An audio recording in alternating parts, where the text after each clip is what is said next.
Satu Nabiullah Sulaiman alaihi salatu wassalam. Ma'asyiral muslimin yang dimuliakan Allah subhanahu wa ta'ala, Sulaiman alaihi salatu wassalam adalah salah satu dari putra Nabiullah Daud alaihi salatu wassalam.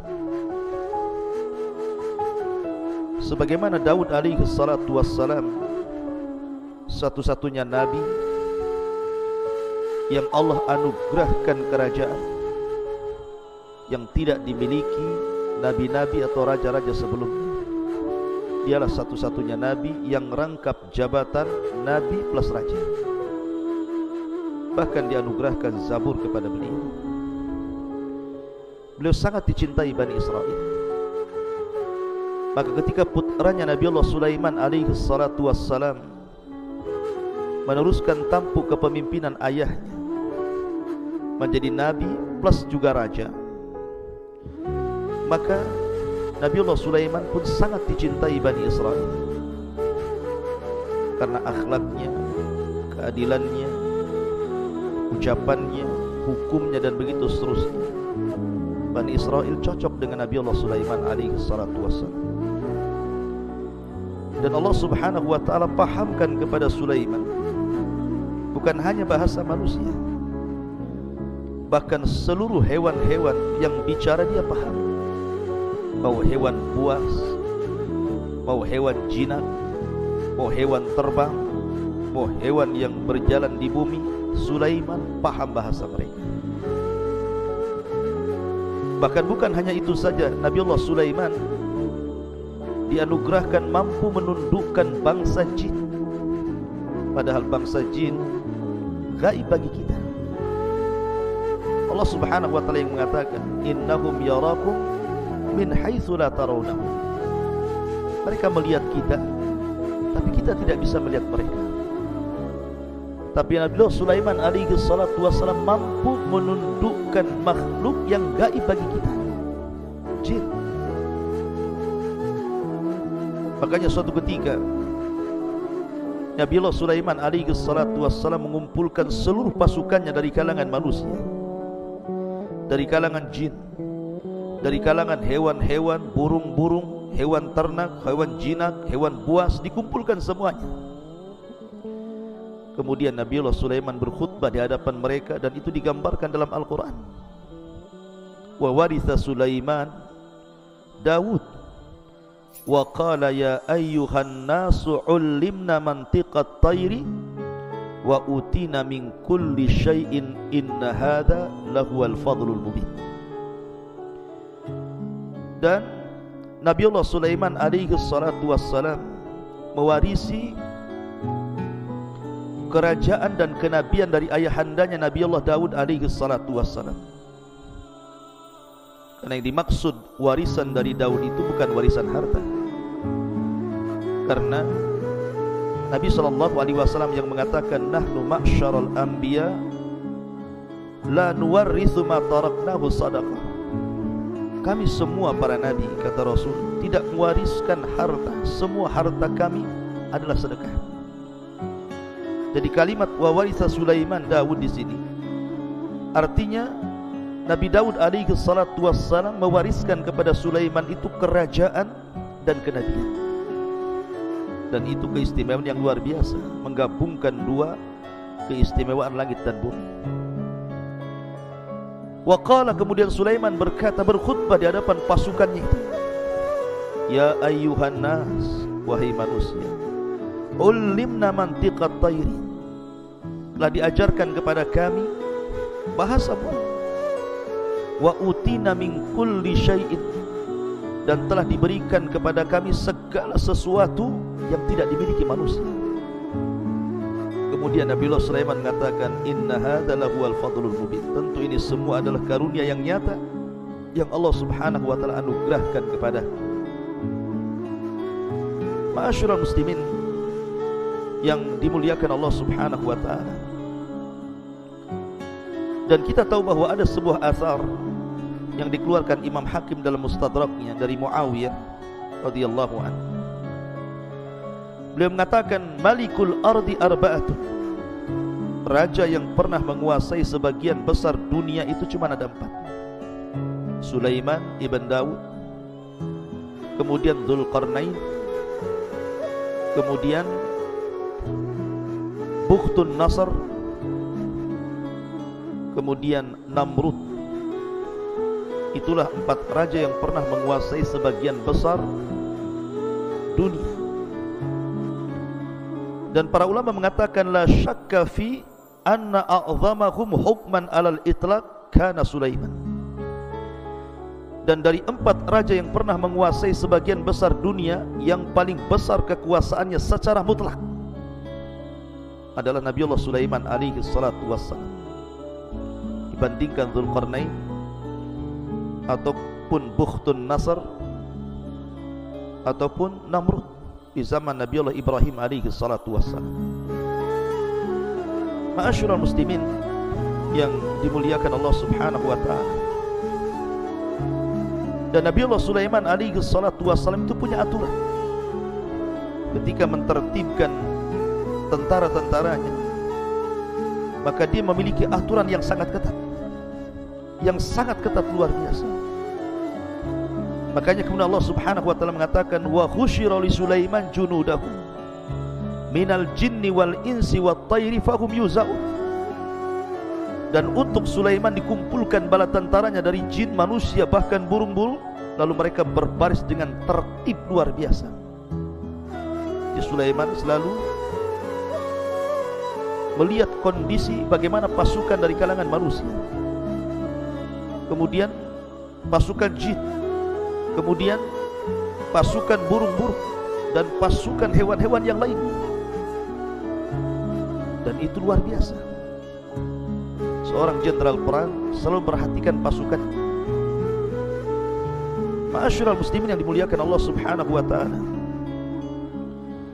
lah kisah Nabi Allah Sulaiman alaihi salatu wassalam di dalam Al-Quranul Karim ini cukup banyak, karena Allah subhanahu wa ta'ala menyebutkan kisah Sulaiman ini di beberapa ayat dalam Al-Quran, di beberapa surat dalam Al-Quran, bahkan belasan ayat menjelaskan tentang kisah Sulaiman alaihi salatu wassalam.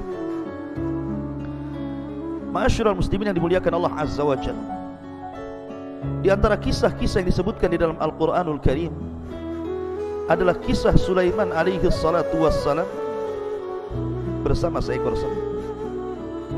Dan itu disebutkan di dalam suratul Naml. Allah subhanahu wa ta'ala berfirman, hatta idza atau ala wadin namlah qalat namlatun ya ayyuhan namlu udkhulu masakinakum la yakhtimannakum Sulaiman wa junuduhu wa hum la yash'urun. Allah subhanahu wa ta'ala mengatakan, sampai suatu ketika pasukan Sulaiman sampai di sebuah lembah yang disebut dengan Wadi Namlah. Memang lembah itu penuh dengan semut di mana-mana. Maka dari kejauhan Nabi Allah Sulaiman alaihi salatu wassalam mendengar pemimpin semut mengatakan kepada rakyatnya, maksudnya rakyat semut itu, wahai para semut, masuklah rumah-rumah kalian.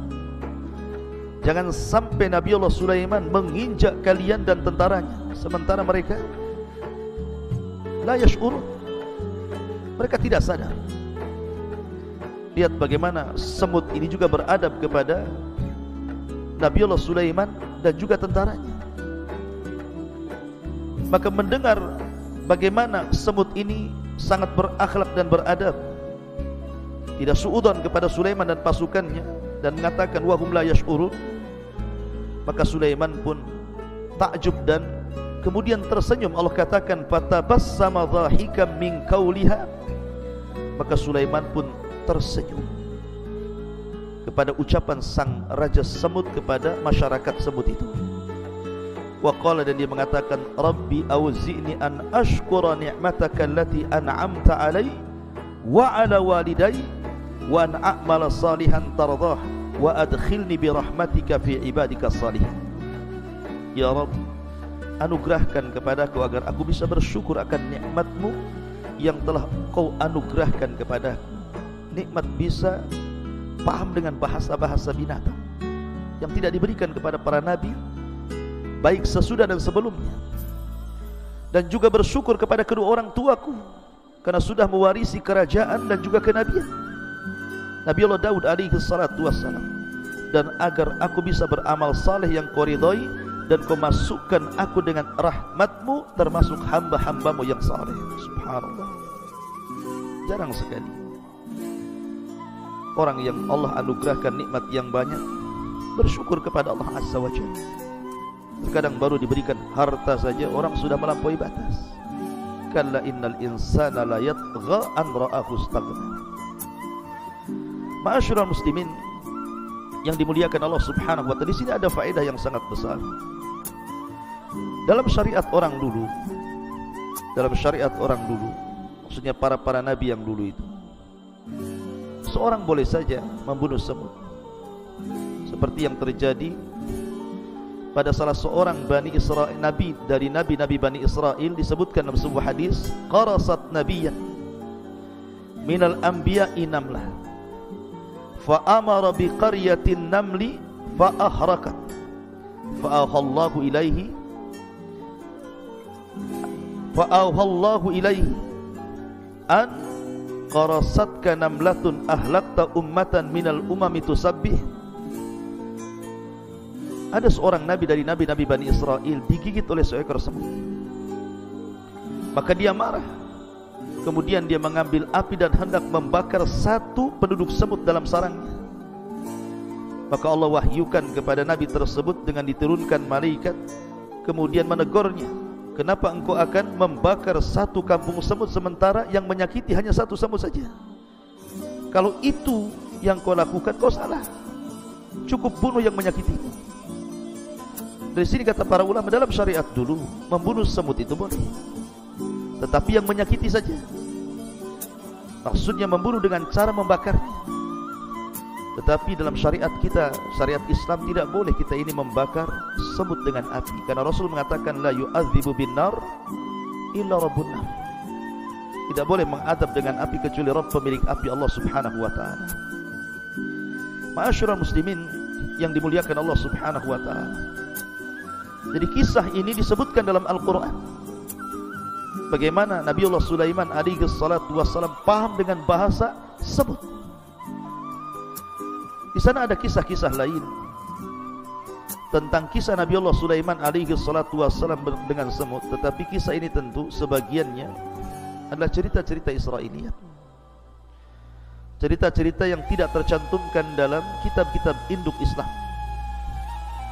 Tapi Nabi SAW mengatakan dalam sebuah hadis, Nabi SAW, hadithu an Bani Israel wala haraj.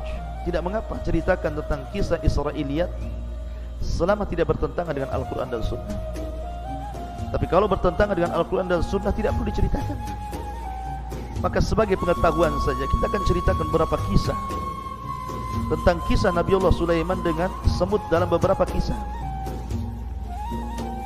Pertama, suatu ketika Nabi Allah Sulaiman alaihi salatu wassalam duduk jalisan ala syatil bahri, duduk di tepi sungai. Tiba-tiba dia melihat semut membawa habbah qamhin. Semut ini membawa satu butir gandum. Tiba-tiba kemudian mengarah ke sungai tadi. Rupanya dalam sungai itu ada kodok, sudah menganga mulutnya. Tiba-tiba semut itu masuk ke mulut kodok itu. Kemudian kodok ini nyelam sampai ke dasar sungai. Nabi Allah Sulaiman memperhatikan semut itu, takjub sama sekali. Kok ada semut bawa sebiji gandum, kemudian masuk ke mulut kodok, kemudian kodoknya masuk ke dalam air. Kemudian setelah 1 jam Nabi Allah Sulaiman memperhatikan, tiba-tiba kodok itu muncul lagi, kemudian menganga kembali, semutnya keluar dari mulut kodok itu. Maka Sulaiman pun kemudian menghampiri semut itu, kemudian bertanya. Kata Nabi Allah Sulaiman alaihi salatu wassalam kepada semut itu, dari mana kau pergi membawa satu butir gandum itu? kau masuk ke mulut kodok, kemudian kau nyelam bersama kodok, kemudian kau muncul lagi ke permukaan. Maka dia mengatakan, ya Nabi Allah, inna fi qa'ril bahri alladhi tarah sakhratun mujawwafah wa fi jawfiha dudatun amyah wa qad khalaqaha Allah Ta'ala hunalik. Wahai Nabi Allah Sulaiman, di dasar sungai itu ada sebuah batu yang berongga di dalam. Di dasar batu itu ada dud, semacam ulat, dan dia buta, tidak bisa melihat dan tidak bisa memberikan rizki, tidak bisa mampu mencari rizki. Maka Allah Subhanahu wa Ta'ala wahyukan kepadaku agar aku memberikan perantara rizkinya, karena dia tidak sanggup mencari rizki. Dan kodok itulah sebagai wasilah menghantarkan diriku untuk memberi makan ulat yang dalam dasar sungai itu. Dan alhamdulillah air itu tidak memadaratkan diriku, sampai aku mampu untuk memberi makan dud tersebut. Kemudian Nabi Sulaiman bertanya pada sang semut itu, wahal sami' laha min tasbih, apakah kau mendengar bahwa ulat yang buta yang ada dasar sungai itu bertasbih kepada Allah Subhanahu wa Ta'ala? Maka sang semut mengatakan, ya. Innaha taqul, dia mengatakan, ya ma la tansani fi jawfi hadhihi as-sakhrati tahta hadhihi al-lujjah bi rizqika la tansa ibadaka al-mu'minin bi rahmatika. Maka dia mengatakan, wahai zat yang tidak pernah melupakan diriku, yang berada di rongga batu di bawah sungai ini, berikan rizki kepadaku dengan rahmat-Mu. Maka Nabi Allah Sulaiman takjub dengan kisah ini. Bagaimana dud, semacam ulat di dalam sungai, dalam batu yang berongga itu bisa bertasbih kepada Allah Subhanahu wa Ta'ala. Dan ini membenarkan firman Allah Subhanahu wa Ta'ala dalam surah Al-Isra ayat 44, tusabbihu lahu as-samawati as-sab'u wal ardu wa man fihin wa in min syai'in illa yusabbihu bihamdi walakin la tafqahuna tasbihahu. Dan segala sesuatu itu semua bertasbih dengan memujinya, akan tetapi kalian tidak paham tasbih mereka. Makhluk Allah bertasbih. Ma'asyiral muslimin yang dimuliakan Allah Azza wa Jalla, sekali lagi kisah ini kisah Israiliyat, tidak terdapat dalam kitab-kitab sunnah, hanya sebagai pengetahuan saja. Kemudian kisah yang kedua masih kisah Israiliyat. Jadi suatu ketika Nabi Allah Sulaiman alaihi salatu wassalam berjumpa dengan seekor semut. Kemudian Nabi Sulaiman bertanya kepada semut itu, kam yakfika minat ta'am fil amil wahid, berapa lama kau bisa bertahan dalam setahun dari makanan yang Allah rizkikan kepada? Maka kemudian sang semut mengatakan, yakfini thalatha habbatin min qamhin aw sya'ir, kalau bagiku, kata semut ini, mencukupkan 3 butir gandum itu sudah cukup untuk kumakan dalam setahun. Maqama Sulaiman alaihi salatu wassalam wa akhadha hadhihi an-namlah thumma wada'aha fi ulbatin wa wada'a ma'aha thalatha habbat min al-qamh. Maka Sulaiman pun kemudian berdiri mencari botol, kemudian dilubangi botol itu untuk supaya hawa masuk. Diambilnya semut itu, dimasukkan ke dalam botol, kemudian diambilnya 3 butir gandum, dimasukkan ke dalam, kemudian ditinggalkan begitu saja. Kemudian setelah 1 tahun sempurna, Nabi Allah Sulaiman kembali untuk melihat semut yang ada dalam botol itu. Kemudian dilihatnya semut itu masih hidup, dan dilihatnya tidak habis. 3 butir tidak habis dalam setahun, rupanya cuma 1 butir setengah dihabiskan. Yang 1 butir setengahnya lagi tidak habis dimakan. Maka kemudian Nabi Allah Sulaiman mengatakan kepada sang semut, anti takulina thalatha habbat fil amil wahid, falimada akalti habbatan wa nisf. Dulu 1 tahun yang silam kau katakan dalam 1 tahun ini cukup bagimu 3 butir gandum, tapi kenapa kau sisakan 1 butir setengah dan kau makan 1 butir setengah yang lain? Lihat bagaimana semut mengajarkan tawakal kepada kita. Faqalat, maka semut ini mengatakan, ya Nabi Allah, lama kuntu harratun taliqatun kuntu a'lam anna rizki 'ala Allah fala yansani wa amma lamma kana rizki 'alaika anta khashita anta wa amma lamma kana rizki 'alaika fa ana khashitu an tansani. Maka sang semut mengatakan, wahai Nabi Allah, ketika aku tidak berada dalam botol itu, aku bebas kemana-mana. Maka aku tahu rizkiku ada pada tangan Allah Azza wa Jalla, dan Allah tidak mungkin melupakan diriku. Ya, karena Allah mengatakan, wa ma min dabatin fil ardi illa 'ala Allah rizquha. Tidak ada binatang yang melata di permukaan bumi ini kecuali ada rizkinya masing-masing dari Allah Subhanahu wa ta'ala. Akan tetapi ketika kau masukkan aku ke dalam botol, maka aku tahu rizkiku ditanggung dirimu. Karena aku tidak bebas mencari rizki kemana-mana, aku tidak bisa keluar dari botol ini. Makanya aku hanya memakan 1 butir setengah dan membiarkan 1 butir setengah yang lainnya, karena takut engkau tidak datang dan kau lupa kepada aku. Subhanallah, pelajaran yang luar biasa. Semut mengajarkan tauhid, mengajarkan tawakal kepada kita.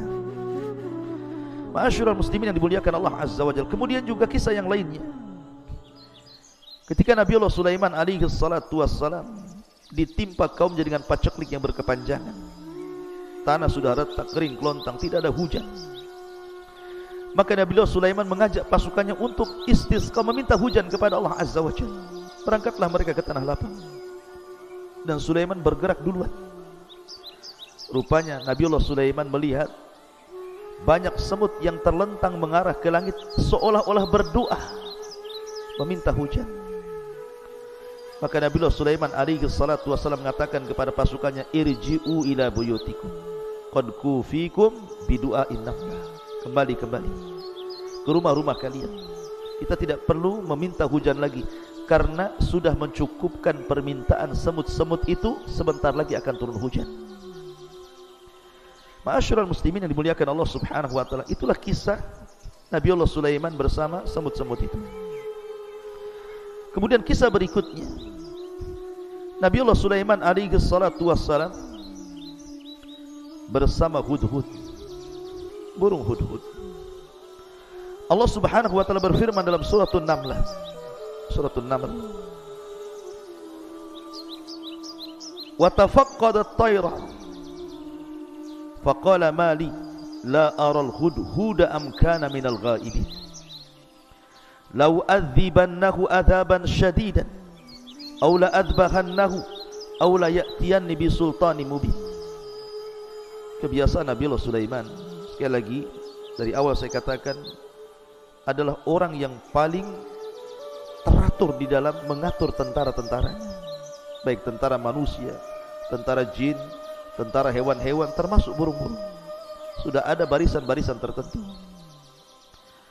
Jadi suatu ketika Nabi Allah Sulaiman alaihi salatu wasallam bergerak untuk berjihad, ketika itu Nabi Allah Sulaiman dan pasukannya kehabisan air. Maka yang biasa mencari air adalah hudhud. Makanya sebagian ulama ataupun mufassirin mengatakan bahwa hudhud ini seorang muhandis, seorang insinyur. Jadi tugasnya terbang ke langit, kemudian dari langit dia akan melihat ada air atau tidak. Kalau ada air, maka kemudian diberitahu kepada Nabi Allah Sulaiman, maka Nabi Allah Sulaiman akan memerintahkan jin untuk melobangi dan mengorek tempat itu, kemudian keluar sumber air. Lah, ketika itu burung hudhud tidak ada. Ketika hendak ditugaskan, tidak hadir pula dia. Makanya kemudian Nabi Allah Sulaiman alaihi salatu wassalam marah dan mengatakan, maliyala aral hudhud. Kemana hudhud? Aku tidak melihat. Am kana minal ghaibin, ataukah dia sengaja tidak hadir dalam barisan ini? Kata Sulaiman, la u'adzibannahu adzaban syadida. Awas saja kalau dia sampai tidak datang dan tidak hadir dalam barisan itu, aku akan azab dia dengan azab yang sangat pedih. Aula adzbahanna, atau aku akan potong dia, akan sembelih dia. Aula ya'tiyani bisultanin mubin, atau mungkin ada alasan lain. Lihat bagaimana Nabiullah Sulaiman alaihi salatu wassalam bukan raja diktator. Dia memberikan beberapa pilihan. Kalau seandainya dia punya bukti, maka akan dimaafkan. Punya uzur, akan dimaafkan. Tapi kalau tidak, lihat, pantas disembelih atau hanya disiksa saja. Dan ini menjadikan pasukan Nabiullah Sulaiman itu betul-betul tertib, karena ada aturan di situ. Tiba-tiba famakatha ghaira ba'idin, tiba-tiba Hudhud sudah datang saja. Kemudian Hudhud mengatakan, ahattu bima lam tuhit bihi wa ji'tuka min saba'in binaba'il yakin. Dia mengatakan, ya Nabiullah Sulaiman, aku mengetahui pengetahuan yang kau tidak ketahui, dan aku baru saja datang dari sebuah negeri Saba dengan berita yang sangat meyakinkan. Bayangkan, negeri Saba itu di mana? Di Yaman. Sementara Nabiullah Sulaiman dan pasukannya ada di Palestina. Menunjukkan bahwa Allah anugerahkan kepada Hudhud ini mampu terbang dengan cepat. Tentu Hudhud di zaman Sulaiman berbeda dengan Hudhud di zaman sekarang. Mampu dia terbang ke dari Palestina ke Yaman, balik lagi ke Palestina. Kemudian dia bercerita apa yang ia lihat dari kerajaan itu. Inni wajadtu imra'atan tamlikuhum wa utiyat min kulli syai'in walaha arsun 'azim. Wahai Nabiullah Sulaiman, aku mendapati raja negeri Saba ini bukan laki-laki tapi perempuan, dan diberikan segala sesuatu, dan dia memiliki singgasana yang sangat besar. Akan tetapi wajadtuha wa qaumaha yasjuduna lisyamsi min dunillah. Tapi sayang, aku melihat kaumnya, mereka tidak menyembah Allah, mereka menyembah matahari. Wa zayyana lahumus syaitan a'malahum, dan syaitan telah menghiasi amal-amal mereka. Fasaddahum anis sabil fahum la yahtadun, sehingga terputus dari jalan Allah dan mereka tidak dapat hidayah. Ma'asyiral muslimin yang dimuliakan Allah Subhanahu wa taala. Akhirnya Nabi Sulaiman pun diceritakan tentang apa yang dilihat Hudhud terhadap raja atau Malikus Saba, Raja Balqis yang menguasai kerajaan Saba. Tetapi Nabiullah Sulaiman alaihi salatu wassalam tidak langsung membenarkan kabar itu. Maka dia mengatakan, qala sanangdur asadaqta am kunta minal kadhibin. Tunggu dulu, kabar kamu ini benar atau salah? Lihat bagaimana Sulaiman hendak tabayun. Kau ini membawa berita benar atau berita dusta? Kemudian Allah Subhanahu wa taala mengatakan, idhhab bi kitabi hadza fa'alqihi ilaihim thumma tawalli anhum fa'ndur ma'dha yarji'un. Sudah gini saja, bawa suratku kepada negeri Saba itu, kau hantarkan suratku kepada mereka, kemudian kau lihat-lihat kira-kira apa balasannya. Akhirnya kemudian setelah kemudian Nabiullah Sulaiman alaihi salatu wassalam menulis surat, kemudian memberikan kepada Hudhud. Kemudian di antara isi surat itu, innahu min Sulaiman wa innahu bismillahirrahmanirrahim. Surat ini dari Sulaiman dengan menyebut nama Allah yang maha penyayang lagi maha pengasih. Alla ta'lu alayya wa'tuni muslimin. Jangan sampai kalian sombong kepadaku, dan datanglah kepadaku dalam kondisi menyerahkan diri. Maka burung Hudhud ini pun membawa surat itu, akhirnya kemudian dijatuhkan di kerajaan Saba. Ma'asyiral muslimin yang dimuliakan Allah Azza wa Jalla, ketika surat itu sampai di kerajaan Saba dan diterima oleh ratunya, Ratu Balqis, maka Ratu Balqis membaca surat itu. Kemudian dia pun mengumpulkan para pembesarnya. Qalat ya ayyuhal mala'u aftuni fi amri ma kuntu qati'atan amran hatta tashhadu. Wahai para pembesar, berilah aku pertimbangan dalam perkaraku ini. Aku tidak pernah memutuskan sebuah perkara sebelum kalian hadir dalam majlisku. Kemudian datanglah para pembesar kerajaan Sabah ini, dipimpin rapat Ratu Balqis secara langsung. Kemudian dibacakan surat daripada Nabiullah Sulaiman alaihi salatu wassalam. Tapi apa yang terjadi? Qalu, mereka mengatakan, nahnu ulu quwwatin wa ulu ba'shin syadid wal amru ilaiki fangduri madza ta'murin. Kita ini memiliki kekuatan besar, keberanian yang luar biasa untuk berperang. Kalau mereka, maksudnya Nabiullah Sulaiman, hendak perang, kita perang. Kita tunjukkan kekuatan kita kepada dia. Akan tetapi keputusan berada di tangan wahai sang ratu, maka pertimbangkanlah apa yang akan kau perintahkan. Jadi para pembesar itu maunya kekuatan dilawan kekuatan. Tetapi Ratu Balqis ini berakal. Qalat, dia mengatakan, innal muluk idza dakhalu qaryatan afsaduha wa ja'alu a'izzata ahliha adillah wa kadzalika yaf'alun. Sesungguhnya raja-raja apabila menaklukkan sebuah negeri, perang, barang tentu mereka akan membinasakan dan menjadikan penduduk yang mulia menjadi hina. Karena kalau seandainya kalah akan jadi tawanan, bahkan akan jadi budak, sebagai yang terbunuh dan dihinakan. Dan demikianlah yang akan mereka lakukan juga kepada kita. Akhirnya kemudian Balqis pun berpikir untuk memastikan apakah yang mengirim surat itu seorang nabi, betul-betul nabi, ataukah hanya gertak sambal saja, mungkin bahasanya. Kemudian dia mulai berpikir sampai mengatakan, wa inni mursilatun ilaihim bihadiyatin fanadhiratun bima yarji'ul mursalun.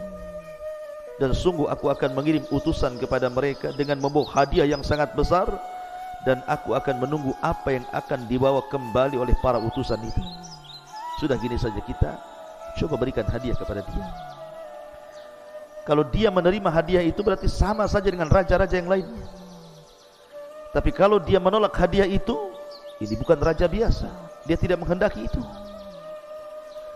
Kemudian diutuslah beberapa orang pasukan dari Sabah menuju Palestina membawa hadiah yang sangat besar untuk diberikan kepada Nabiullah Sulaiman alaihi salatu wassalam. Falamma jaa Sulaiman qala atumiddunani bimali fama atanillahu khairun mimma atakum bal antum bihadiyatikum tafrahun. Maka ketika para utusan itu menyampaikan kepada Nabiullah Sulaiman, Sulaiman berkata, apakah kamu akan memberikan harta kepadaku? Apa yang Allah berikan kepadaku jauh lebih baik dibandingkan apa yang Allah berikan kepada kalian. Tetapi kamu merasa bangga dengan hadiah. Kembalikan hadiah ini kepada ratu. Kemudian Sulaiman mengancam dan mengatakan, irji ilaihim falana'tiyannahum bijunudin la qibala lahum biha walanukhrijannakum minha adillatan wa hum saghirun. Kembalilah kalian kepada mereka, balik kalian ke kerajaan kalian. Sungguh kami pasti akan datang kepada kalian dengan bala tentara yang mereka tidak mampu melawannya, dan kami akan usir mereka dari negara itu secara terhina, dan mereka akan menjadi tawanan yang sangat hina. Diancam. Ma'asyiral muslimin yang muliakan Allah Subhanahu wa taala. Kemudian Nabiullah Sulaiman mulai membuktikan ancamannya. Dia kumpulkan semua pasukan-pasukan pilihannya. Kemudian Nabiullah Sulaiman berkhutbah di hadapan mereka. Qala ya ayyuhal mala'u ayyukum ya'tini bi arsyiha qabla an ya'tuni muslimin. Wahai para pembesar, siapakah di antara kamu yang sanggup membawa singgasana kepadaku sebelum mereka datang kepadaku menyerahkan diri? Maka pasukan khusus dari kalangan manusia, jin dan binatang, mereka pun menawarkan ide kepada Nabiullah Sulaiman. Qala ifritu minal jin ana atika bihi qabla an taquma min maqamik wa inni alaihi laqawiyyun amin. Ifrit dari kalangan jin mengatakan, akulah yang akan membawanya kepadamu sebelum engkau berdiri dari tempat dudukmu, maka sungguh aku adalah jin yang sangat kuat. Itu gampang. Serahkan tugas itu kepadaku, kata jin Ifrit. Biar aku yang memindahkan istana itu di hadapanmu sebelum kau berdiri. Subhanallah. Lah kekuatan jin. Kemudian yang lain juga bangkit dan mengatakan, qala alladhi indahu ilmun minal kitab ana atika bihi qabla an yartad ilaika tarfu. Seseorang yang mempunyai ilmu dari kita berkata, aku akan membawamu singgasana Raja Balkis kepadamu sebelum matamu berkedip. Maka Nabiullah Sulaiman memilih yang tercepat. Sebelum dia berkedip, istana itu sudah harus ada di hadapan. Falamma ra'ahu mustaqirran indahu qala hadha min fadli rabbi liyabluwani aashkuru am akfur wa man syakara fa innama yashkuru nafsi wa man kafara fa inna rabbi ghaniyyun karim. Maka ketika betul-betul singgasana Balkis dipindah oleh orang yang Allah anugerahkan ilmu ini, maka Nabiullah Sulaiman alaihi salatu wasallam memuji Allah dan mengatakan, ini semua karunia yang Allah anugerahkan kepadaku. Allah hendak menguji diriku. Apakah aku termasuk hamba Allah yang bersyukur ataukah menjadi hamba Allah yang kufur? Maka barang siapa yang bersyukur sesungguhnya itu manfaat bagi dirinya. Tapi bagi siapa yang kufur, maka sesungguhnya Rabbku adalah zat yang maha kaya lagi maha karim, maha pemurah. Lihat bagaimana Nabiullah Sulaiman tidak lupa akan kuasa Allah, anugerah dari Allah subhanahu wa ta'ala. Ma'asyiral muslimin yang dimuliakan Allah azza wa jalla. Maka akhirnya Sulaiman pun ketika melihat istana itu sudah ada di hadapannya, Nabiullah Sulaiman ingin merubah istana Ratu Balkis itu, supaya ketika Ratu Balkis datang, dia tidak mengenali istananya, dirubah sedikit. Maka disebutkan Sulaiman berkata, ubahlah untuknya singgasananya. Kita akan lihat apakah dia Ratu Balkis mengenali istananya kembali ataukah tidak mengenali lagi. Falamma ja'at qila ahakada arsyuk qalat ka'annahu hu wa utinal ilma min qabliha wa kunna muslimin. Maka ketika dia Balkis datang, ditanyakan kepada dia, lihat istana yang kau masuk ini serupa enggak dengan istana? Karena sudah dirubah sedikit masalahnya. Maka Balkis mengatakan seolah-olah iya, kayaknya ini istanaku. Tapi dia ragu-ragu. Dan dia Balkis pun berkata, kami telah diberikan pengetahuan sebelumnya dan kami adalah orang-orang yang berserah diri kepada Allah azza wa jalla. Subhanallah. Ma'asyiral muslimin yang dimuliakan Allah azza wa jalla. Ratu Balkis ini datang dengan pasukannya, ingin melihat apakah yang mengancam dirinya itu memang seorang nabi, seorang raja besar, memiliki pasukan dan istana yang luar biasa, ataukah hanya raja-raja biasa. Makanya dia datang dengan pasukan. Jadi ketika dia masuk ke dalam istana Nabiullah Sulaiman alaihi salatu wassalam, di bawah istana itu ada sungai. Ketika dia masuk ke dalam istana itu, dia tidak sadar menyingkap pakaian sehingga nampak betisnya, disangka dia akan masuk ke dalam air di sungai itu. Dia tidak tahu bahwa sungai itu berada di bawah kaca. Kaca, kemudian di bawahnya sungai. Nampak ikan, nampak macam-macam di situ. Makanya ketika Nabiullah Sulaiman mengatakan kilalaha, dikatakan kepada Balqis, udkhuli, masuklah as-sarha, masuk ke dalam istana. Falamma ra'athu hasibathu lujjah wa kashafat an saqaiha qala innahu sarhun mumarradun min qawarir qalat rabbi inni zalamtu nafsi wa aslamtu ma'a Sulaiman lillahi rabbil alamin. Dikatakan kepada Ratu Balqis, masuklah ke dalam istana. Maka ketika dia Ratu Balqis melihat lantai istana itu, dikiranya kolam air yang besar. dan disingkapkan penutup sehingga nampak betisnya. Kata Nabiullah Sulaiman, sesungguhnya ini hanyalah lantai istana yang dilapisi kaca saja. Kaget dia baru pertama melihat ada istana seindah, semegah, sebesar itu.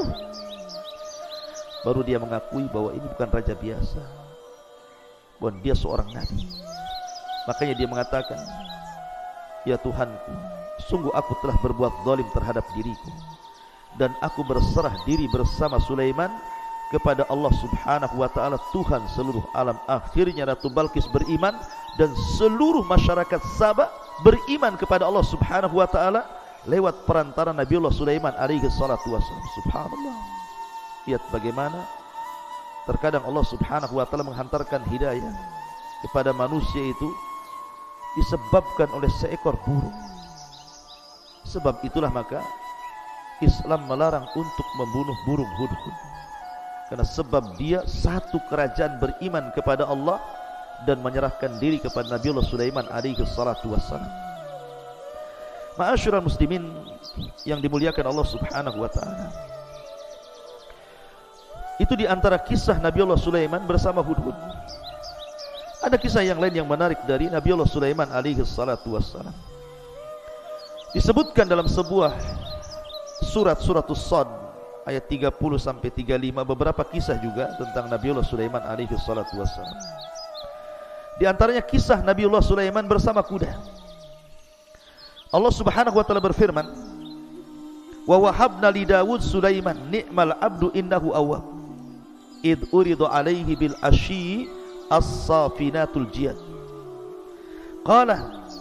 faqala inni ahbabtu hubbal khair an dzikri rabbi hatta tawarat bil hijab rudduha alayya fatafiqa massan bis-su'i wal a'nab. Allah Subhanahu wa ta'ala berfirman, dan kepada Nabi Daud kami karuniakan anak bernama Sulaiman. Dia adalah sebaik-baik hamba, sungguh dia sangat taat kepada Allah Azza wa Jalla.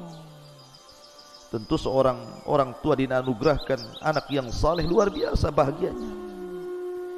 Ingatlah ketika pada suatu sore dipertunjukkan kepada Sulaiman kuda-kuda yang jinak tetapi sangat cepat larinya. Maka dia berkata, sesungguhnya aku menyukai segala yang baik dari kuda itu, yang membuat aku ingat akan kebesaran Tuhanku sampai dia tidak sadar matahari mulai terbenam. Maka Sulaiman pun kemudian marah kepada kuda-kuda yang sudah melalaikan dia dari solat. Bawalah semua kuda-kuda itu kepadaku. Lalu dia mengusap-usap kaki dan leher kuda tersebut. Ada sebagian ahli tafsir mengatakan bahwa Nabiullah Sulaiman alaihi salatu wassalam dicintakan dengan kuda karena dia memang suka berjihad, berperang. Maka dia suka dengan kuda-kudanya Sulaiman itu banyak, ribuan ya. Dan itu bagian daripada pasukan.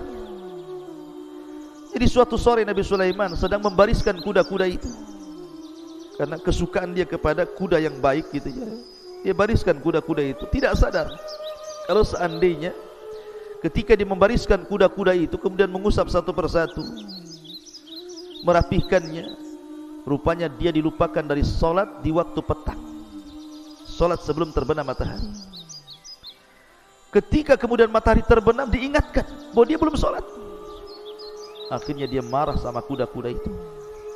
Kemudian dia meminta agar kuda-kuda itu didekatkan kepadanya dan dia sembelih semua kudanya, karena disebabkan sudah melalaikan dia dari solat sebelum terbenam matahari. Subhanallah. Bagaimana Nabiullah Sulaiman alaihi salatu wassalam tidak mau ada hal-hal yang menyebabkan lalainya dia beribadah kepada Allah Azza wa Jalla. Banyak di antara kita sudah tahu perkara itu melalaikan, masih juga kita lakukan. Sudah tahu pekerjaan itu bisa melalaikan dari zikir kepada Allah, masih juga kita kerjakan. Tapi lihat, ini pelajaran besar dari Nabiullah Sulaiman alaihi salatu wassalam. Karena kuda-kuda itu, walaupun Sulaiman sangat cinta dengan kuda-kuda itu, karena melalaikan dari ibadah kepada Allah, disembelih semuanya, disedekahkan kepada fuqara wal masakin. Dari sini akhirnya Allah Subhanahu wa ta'ala gantikan kepada Sulaiman yang jauh lebih baik daripada kuda-kuda itu. Apa? Allah tundukkan angin kepadanya. Jadi biasanya dia menunggang kuda yang sangat cepat gitu ya. Akhirnya Allah ganti dengan menunggang angin sehingga dia bisa merintahkan angin itu kemana saja dia sukai. Makanya kemudian Nabi Sulaiman alaihi salatu wassalam setelah menyembelih kuda-kudanya, dan dia tidak punya tunggangan lagi karena semua disembelih dan disedekahkan kepada fuqara wal masakin, sebagai gantinya Allah tundukkan angin sebagai kendaraannya.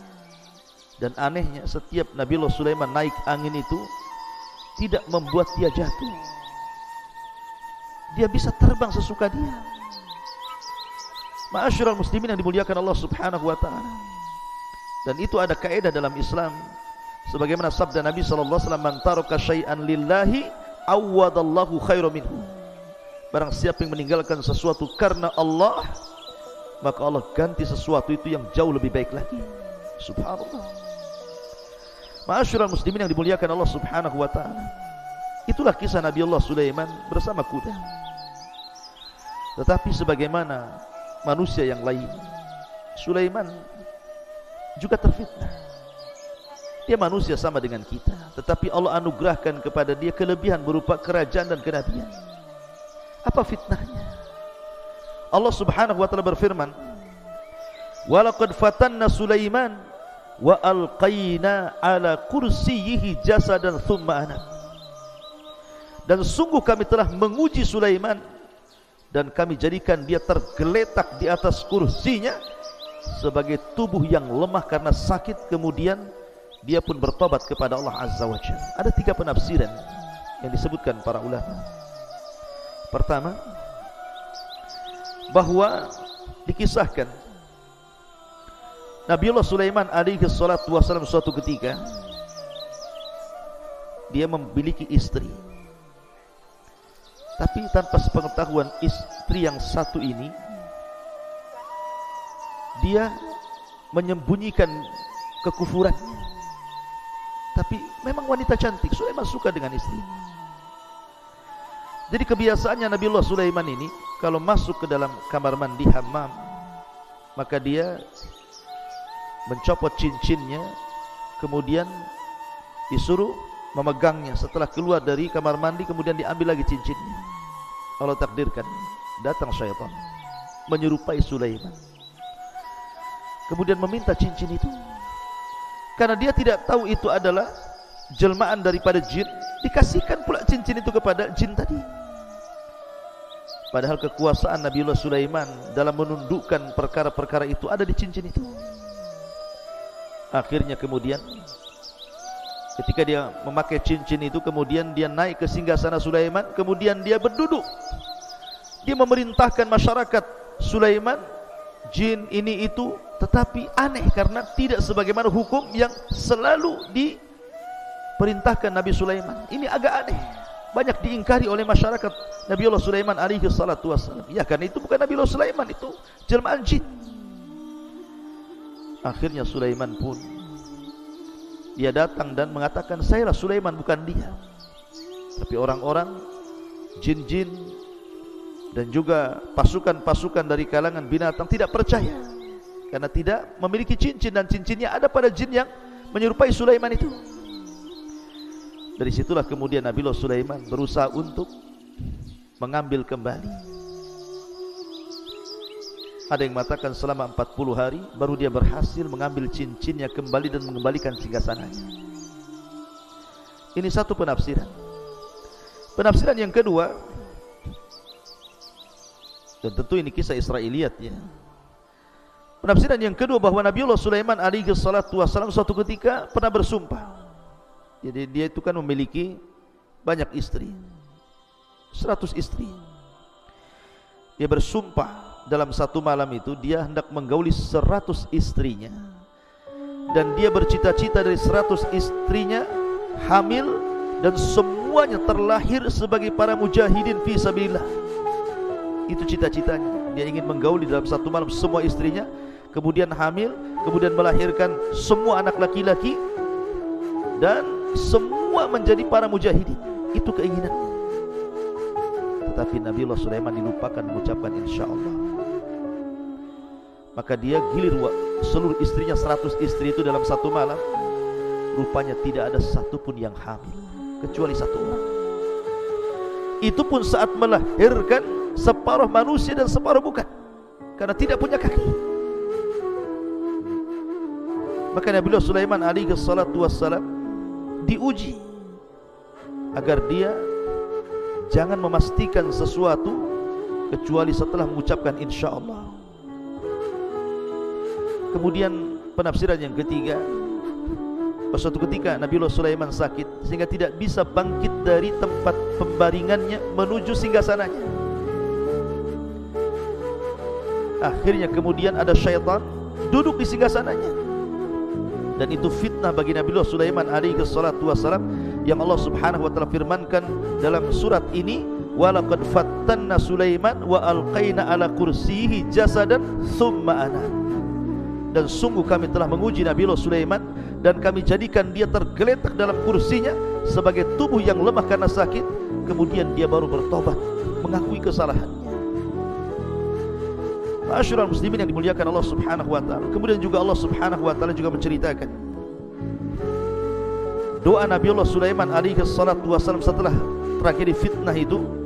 Qala rabbighfirli wa habli mulkan la yanbaghi li ahadin min ba'di innaka antal wahhab.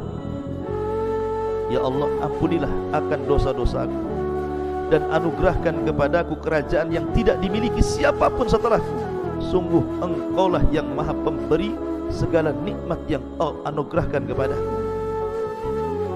Dalam sebuah hadis dari Abi Hurairah radhiyallahu anhu, jadi suatu ketika Ifrit dari kalangan jin pernah mengganggu Rasul dalam salat. Maka Nabi SAW kemudian menangkap leher Ifrit itu, kemudian mencekiknya sampai akhirnya keluar air liurnya dan jatuh ke tangan Rasul, dan Rasul merasakan rasa dingin dari liur jin Ifrit itu. Kalau ada yang mengatakan bukankah jin terbuat dari api, kenapa liurnya dingin? Kita katakan yang terbuat dari api itu asal penciptaan jin, sebagaimana Adam dari tanah, tetapi anak turunannya tidak, kan? Sebagaimana kaca terbuat dari beberapa kerikil dan pasir, tapi kalau kaca dipecahkan apakah kemudian kembali menjadi tanah dan kerikil? Kan tidak juga. Itu asal penciptaannya. Kemudian Nabi SAW mengatakan, laqad hamamtu an arbitahu ala jambi sariyati min sawaril masjid. Aku sebenarnya menginginkan untuk mengikat jin itu, jin Ifrit itu, di salah satu tiang dari tiang-tiang masjid, supaya menjadi mainan anak-anak dan penduduk Madinah. Akan tetapi tidak jadi lakukan Nabi SAW, karena teringat dengan doa Nabi Sulaiman, rabbighfirli wa habli mulkan la yanbaghi li ahadin min ba'di. Ya Tuhanku, ampunilah aku dan anugerahkan kepadaku kerajaan yang tidak dimiliki oleh siapapun sepeninggalku. Sungguh Engkaulah yang Maha Pemberi atas semuanya. Ma'asyiral muslimin yang dimuliakan Allah subhanahu wa ta'ala. Dan kita tahu bahwa ketika Nabiullah Sulaiman alaihi salatu wassalam berkuasa menjadi nabi dan rasul, dan setiap nabi tentu mendakwahkan dakwah tauhid. Walaqad ba'atsna fi kulli ummatin rasulan an ibudullaha wajtanibut taghut. Dan kami utus pada tiap-tiap umat ini seorang rasul, tugas mereka sembahlah Allah, tauhidkan Allah, esakan Allah, dan jauhi sesembahan selain daripada Allah subhanahu wa ta'ala. Seluruh para nabi mendakwakan dakwah tauhid, termasuk Nabi Sulaiman. Maka dalam bentuk mentauhidkan Allah, ketika Nabi Sulaiman alaihi salatu wassalam menjadi raja dan nabi, dia mengancam kepada tukang-tukang sihir yang mempraktekkan sihirnya akan dibunuh. Dan Nabi Sulaiman menggerakkan pasukannya untuk merampas seluruh kitab-kitab sihir yang ada pada tukang-tukang sihir. Maka bergeraklah pasukan ke penjuru dunia untuk mengambil semua kitab-kitab sihir, agar jangan ada satupun yang mempelajari kitab-kitab itu. Kemudian diletakkan di satu sunduk, di satu kotak, kemudian diletakkan di bawah singgasananya.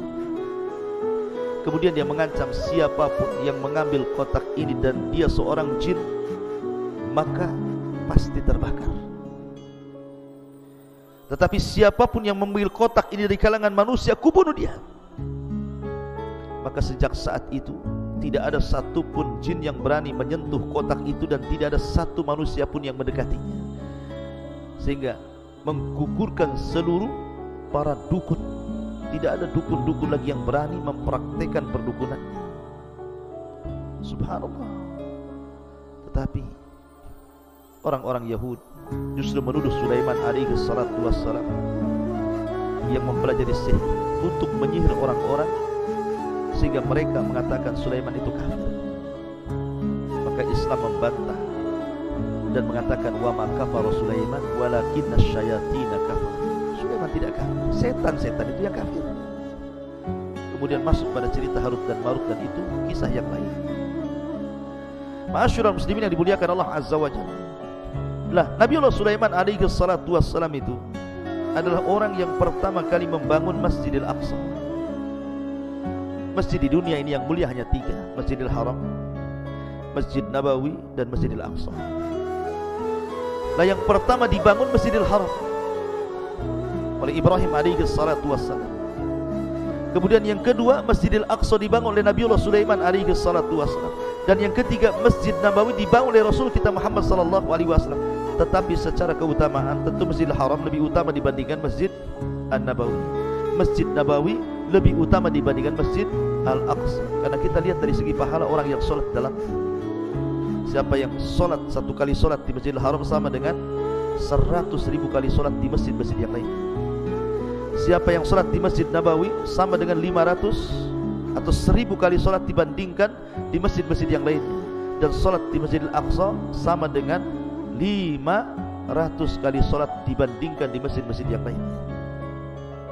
Tapi secara pembangunan, maka Aqsa kedua, baru setelah itu Nabawi. Yang pertama Masjidil Haram. Nah, setelah kemudian Nabi Sulaiman membangun Masjidil Aqsa yang disebut dengan Haikal Sulaiman, yang sekarang dicari-cari, Haikal ini bangunan yang asal yang pernah dibangun Sulaiman oleh orang-orang Yahudi Israel. Karena ada sebuah keyakinan, kalau seandainya Haikal Sulaiman, bangunan asli Masjidil Aqsa, kemudian sudah tampak pondasinya, kemudian dirobohkan Masjidil Aqsa dalam pelebarannya, kemudian dikembalikan kepada Haikal yang asli, maka orang-orang Yahudi meyakini akan datang penolong bagi mereka. Itu keyakinan mereka, dan ini keyakinan batil.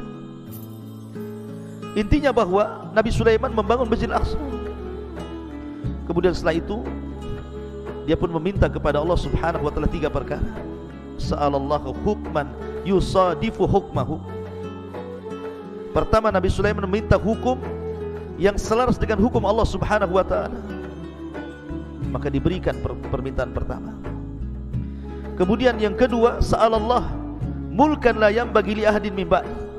Dia meminta sebuah kerajaan yang tidak dimiliki siapapun sepeninggalnya, dan Allah kabulkan.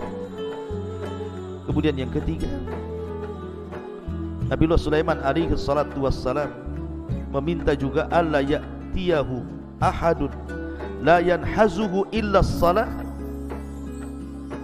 bahwa siapapun yang masuk ke Masjidil Aqsa tidak ada niat kecuali salat. An yukhrijahu min khati'atihi kayaumin waladathu ummuh. Keluar dari masjid sudah hilang semua dosa-dosanya.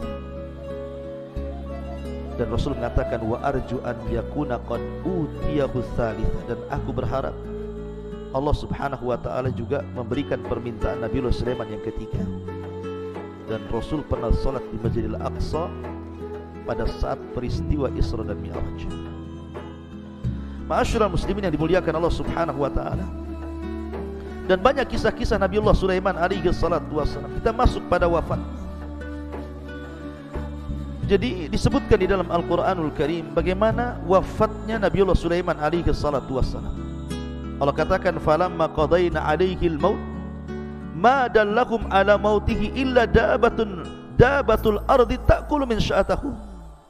Falamma kharra tabayyanatil jin allau kanu ya'lamunal ghaiba ma labithu fil adzabil muhin.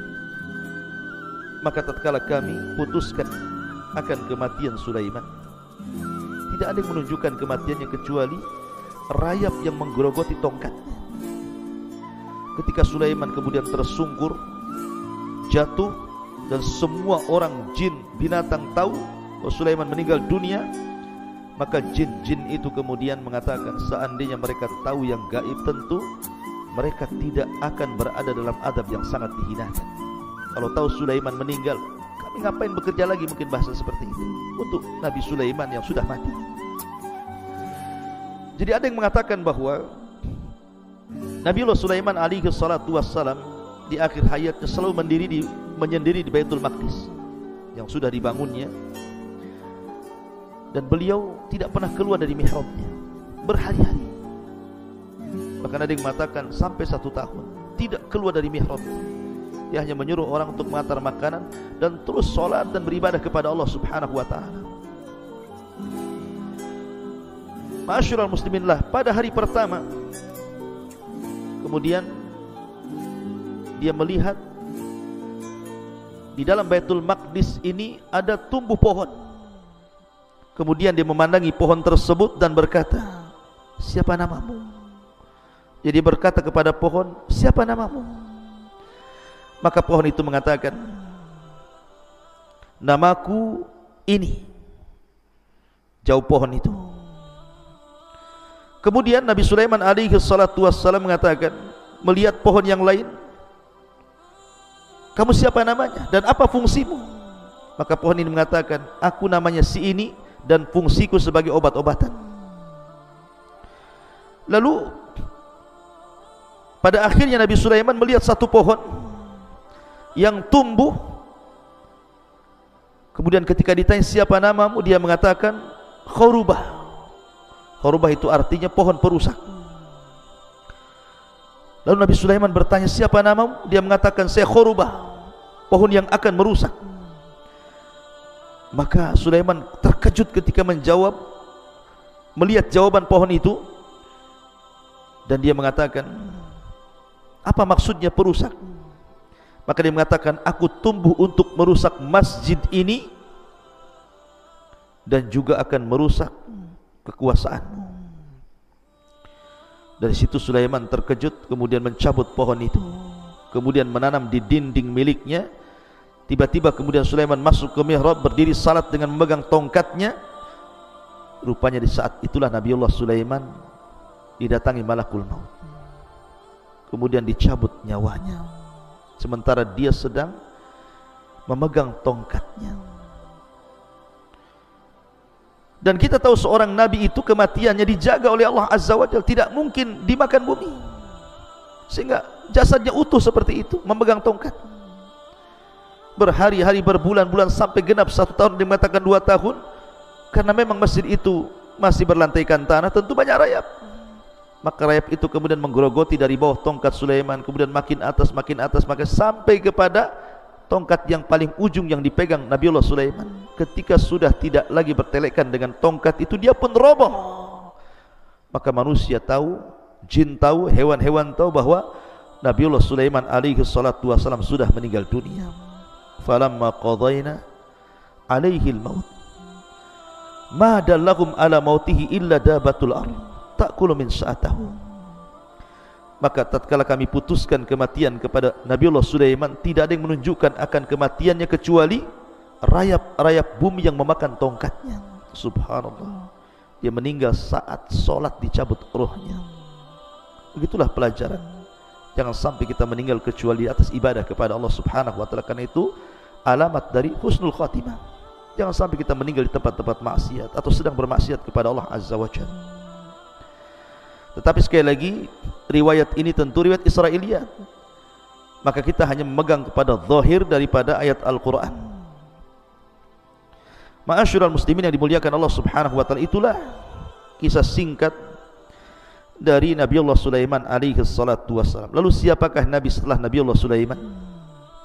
Bagaimana kondisi Bani Israel setelah wafatnya Sulaiman? Karena kita tahu bahwa jaya-jayanya Bani Israel itu ketika tampuk kepemimpinan dipegang oleh ayahnya Sulaiman, Daud alaihi salatu wassalam, dan yang paling kuat di zaman Nabiullah Sulaiman alaihi salatu wassalam. Apa yang terjadi setelah wafatnya Sulaiman? Maka kisah ini akan bersambung. Semoga Allah Subhanahu wa ta'ala memberikan kesabatan kepada kita, istiqomah kepada kita untuk tetap mempelajari Al-Quran, Sunnah Nabi SAW, sehingga bisa lebih mendekatkan diri kepada Allah Subhanahu Wa Taala lewat kisah para Nabi dan Rasul. Kita ambil dan petik pelajaran yang berharga, karena sekali lagi bahwa kisah-kisah dalam Al-Quran semua benar dan tidak ada yang dusta. Subhanakallah bihamdika, asyhadu an la ilaha illa anta, astaghfiruka wa atubu ilaik. Allahu ta'ala. Assalamualaikum warahmatullahi wabarakatuh.